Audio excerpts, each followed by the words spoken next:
आपल्या पुरंदर तालुक्याची एकूण आवर्षण प्रवर्षण परिस्थिती आणि पठारावरती असताना सुद्धा मोठ्या प्रमाणावरती आपल्याकडचं शेतकरी हा वेगवेगळ्या प्रकारचे प्रयोग करून एक प्रयोगशील शेतकरी म्हणून आपल्या इकडच्या फळबागा असतील, आपल्या इकडची भाजीपाला असेल, सीताफळसारखा प्रक्रिया उद्योगातून निघणारा पल्प असेल किंवा अंजिरावरती हायलँड फार्मर प्रोड्युसर कंपनी सारख्या कंपन्यांनी अनेक प्रयोग करून त्या ठिकाणी आधीच्या काळामध्ये मार्केटपर्यंत कसं अंजीर पोहोचू शकेल अशा प्रकारचे प्रयोगशील शेतकरी पुरंदर तालुक्यामध्ये आहेत आणि त्यामुळे नेहमी सातत्याने कैलासवासी इंद्रमुखा जगतापांनी स्थापन केलेली शरद कृषी व पर्यावरण विकास प्रतिष्ठान या संस्थेच्या माध्यमातून वेगवेगळे शेतीविषयक शेतकऱ्यांच्या संबंधित आणि शेतकऱ्यांचे प्रयोगशील कार्यक्रम हे राबवले जातात. मधल्या काळामध्ये पुरंदर ॲग्रो एक्सपो या नावाने मागच्या काही वर्षांपूर्वी सुद्धा पुरंदर कृषी प्रदर्शन म्हणून आपण मागच्या काही काळांमध्ये 1997 पासून सातत्याने करतोय. त्याच्यामध्ये काही वेळेस गॅप पण पडलेला आहे. 2014, 15, 16 सातत्याने आपण त्या ठिकाणी कृषी प्रदर्शन घेतलं होतं. अनेक पशुधन शेतकरी, अनेक शेतीच्या कंपन्या, शेतीपूरक व्यवसाय करणाऱ्या कंपन्या सगळ्या त्यामध्ये आल्या होत्या. आणि आत्ताच्या काळात सुद्धा खरं म्हणजे ॲग्रो एक्सपोची आवश्यकता ही मोठ्या प्रमाणावरती तुम्ही बघितलं असेल. पुण्यामध्ये बारामतीला वेगवेगळे ॲग्रो एक्सपो त्या ठिकाणी होतात आणि त्याच्या माध्यमातून शेतकऱ्याला नवीन नवीन प्रयोग इतर जिल्ह्यांमध्ये, इतर राज्यातल्या इतर भागांमध्ये किंवा शेतीमध्ये जे काही नवीन प्रयोग चालले त्याची माहिती मिळते आणि तोच संदर्भ धरून शरद कृषी विकास पर्यावरण प्रतिष्ठानच्या माध्यमातून सर्व अध्यक्ष आणि आमच्या संचालक मंडळाने निर्णय घेतला की यावर्षी agro expo 2026 Purandar agro expo 2026 ह्या सर्वसामान्य शेतकऱ्यांच्यासाठी आधुनिक उच्च तंत्रज्ञान, शेती उत्पादकता वाढवण्यासाठी, त्याचप्रमाणे पशुधन वाढवण्यासाठी, शेतीपूरक व्यवसायांच्यासाठी, त्याचबरोबर शेतीशी संबंधित जे प्रोसेसिंगचे व्यवसाय म्हणजे जे आपण उत्पादन करतो ते केवळ कच्चं उत्पादन बाजारपेठेपर्यंत न नेता त्याच्यावरती प्रोसेस करून त्याच्यामध्ये पॅकिंग करून ते डायरेक्ट मार्केटपर्यंत पोहोचवणं किंवा रिटेलरपर्यंत पोहोचवणं किंवा ग्राहकापर्यंत कसं पोहोचवता येईल ह्याच्याबद्दलचं मार्गदर्शन आणि सहकार्य शेतकऱ्याला मिळावं याच्यासाठी आम्ही इनिशिएटिव्ह घेतोय. तुम्हाला माहिती असेल 2014-15 साली सुद्धा तालुक्याच्या कृषी खात्याविषयी त्या ठिकाणी सातत्याने फॉलोअप घेऊन या ठिकाणी कृषी अधिकारी, आदरणीय माजी कृषी अधिकारी गरुड साहेब पण आहेत, त्यांनाही त्याची कल्पना आहे की सातत्याने आपण सीताफळाच्या बाबतीमध्ये किंवा अंजिराच्या बाबतीमध्ये तो फॉलोअप घेत होतो. 2018ला आपल्याला जिओ टॅगिंग अंजिराच्या बाबतीमध्ये त्या ठिकाणी मिळालं. 2020ला पुरंदर तालुका कृषी अधिकाऱ्यांच्या वतीने आणि आपण कृषी क्षेत्राच्या वतीने त्या ठिकाणी जसं बीडला सीताफळाच्या बाबतीमध्ये जिओ टॅगिंग मिळाले तशा प्रकारचं पुरंदरच्याही उत्पन्नाला मिळावं याच्यासाठी सुद्धा शरद कृषी विकास प्रतिष्ठान सातत्याने फॉलोअप त्या ठिकाणी करतंय. 2013-14ला कोल्ड स्टोरेज असेल, या कोल्ड स्टोरेजसाठी सुद्धा जिथे कृषी प्राधान्याने कृषी उत्पादन ठेवलं जातं त्या कोल्ड स्टोरेजला सुद्धा प्राधान्यक्रमाने पुरंदर मिल्कने सुरू करावं याच्यासाठी सुद्धा शरद कृषीने इनिशिएटिव्ह घेतलेलं होतं.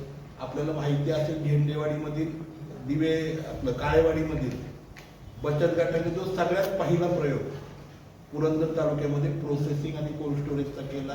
कृषी खात्याच्या माध्यमातून कुठलीही बँक पाठीशी उभी नसताना म्हणजे इव्हन नॅशनलाइज बँका आणि DCC बँक सुद्धा त्या ठिकाणी सर्वसामान्य शेतकऱ्यांच्या बचत गटाला कर्ज उपलब्ध करून देत नसताना सोपान काका सहकारी बँकेला शरद कृषी विकास प्रतिष्ठानच्या माध्यमातून आम्ही इनिशिएट केलं आणि पहिल्यांदा कृषी खात्याच्या संलग्नतेतून शेतकऱ्यांना जवळपास 1.5 कोटीपर्यंतची सबसिडी त्या ठिकाणी मिळाली. आणि कोल्ड स्टोरेज आणि आपल्या सगळ्यांना माहिती की तो काळेवाडीचा जो बचत गटाचा शेतकऱ्यांचा प्रयोग झाला त्याच्यामध्ये इनिशिएटिव्ह घेतला. असे विविध इनिशिएटिव्ह शरद कृषी विकास प्रतिष्ठान सातत्याने करते. मधल्या काळात सुद्धा सरकारकडे सीताफळ इस्टेटसाठी आम्ही सातत्याने फॉलोअप त्या ठिकाणी घेतोय की सीताफळ इस्टेट हे आपल्याकडे दिवे पंचक्रोशीमध्ये त्या ठिकाणी व्हावं. अशा प्रकारे शेतीपूरक व्यवसायांचा पुढाकार, त्याचबरोबर फलोत्पादनामध्ये पुढाकार, त्याचबरोबर पशुधन वाढावं आपल्याकडे, याच्यासाठी पुढाकार, हाच उद्देश डोळ्यासमोर ठेवून पुरंदर ॲग्रो एक्सपोची सुरुवात आम्ही करतोय. याच्यामध्ये कृषी यांत्रिक जे उत्पादक आहेत त्या अनेक कंपन्या आमची खात्री आहे की या सगळ्या एक्सपोमध्ये सहभागी होतील आणि शेतकऱ्यांना त्याची मदत त्यांच्या शेतीपूरक व्यवसायांच्यासाठी होईल. त्याचबरोबर बियाणं, रासायनिक, जैविक, कीटकनाशक, बुरशी यासारख्या बहुराष्ट्रीय कंपन्यांना आम्ही निमंत्रित करतोय की ज्या त्या कृषी प्रदर्शनामध्ये त्या ठिकाणी सहभागी होतील.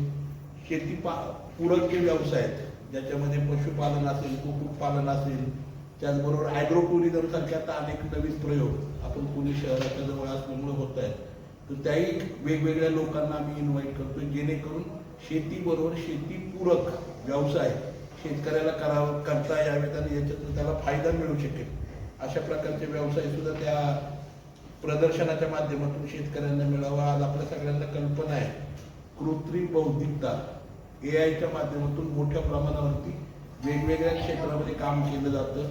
तसंच शेतीच्या क्षेत्रामध्ये काम केलं जातं.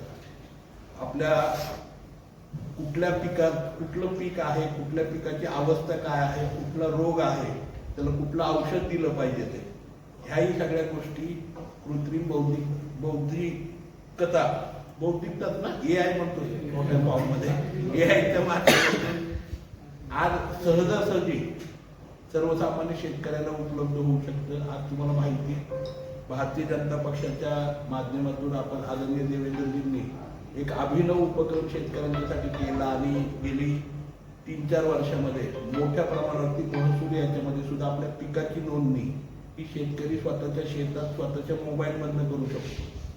आज सातबाऱ्यावरती ती पीक पाहणी नोंदवायला लागते, ती केली जाते. इन्शुरन्सच्या बाबतीमध्ये मदत होती.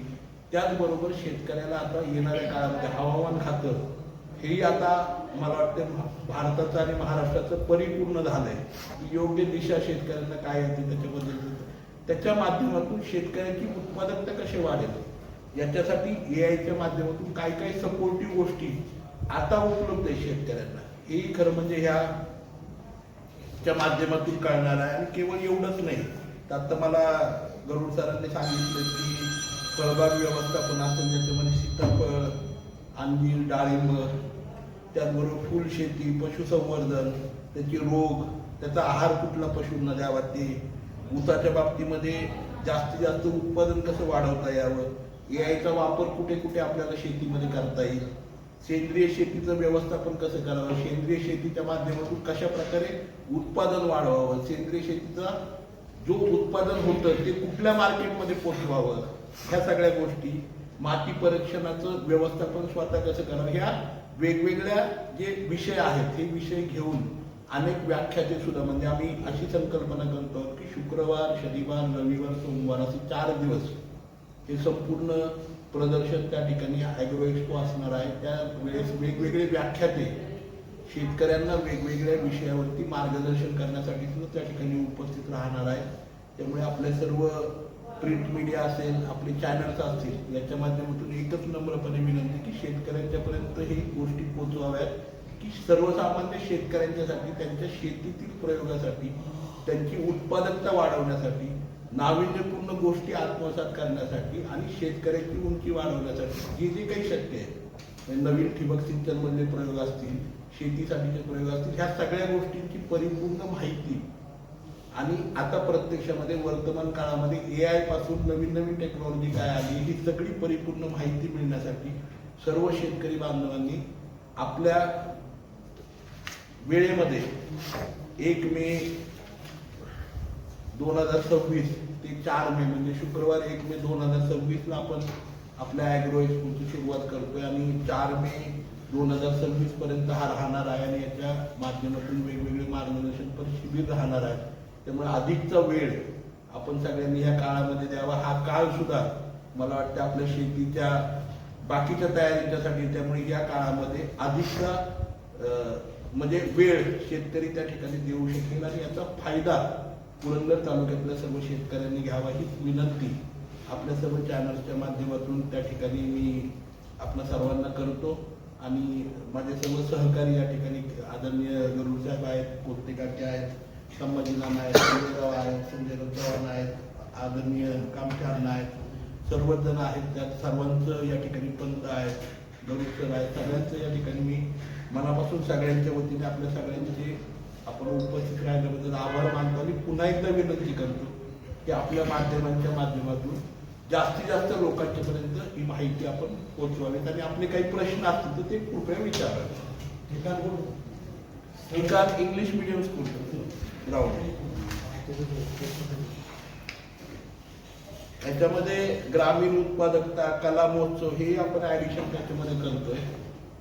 वेगवेगळे ग्रामीणची उत्पादकता असेल आणि कला महोत्सव असेल तेही आपण त्याच्यामध्ये ऍडिशन करतोय.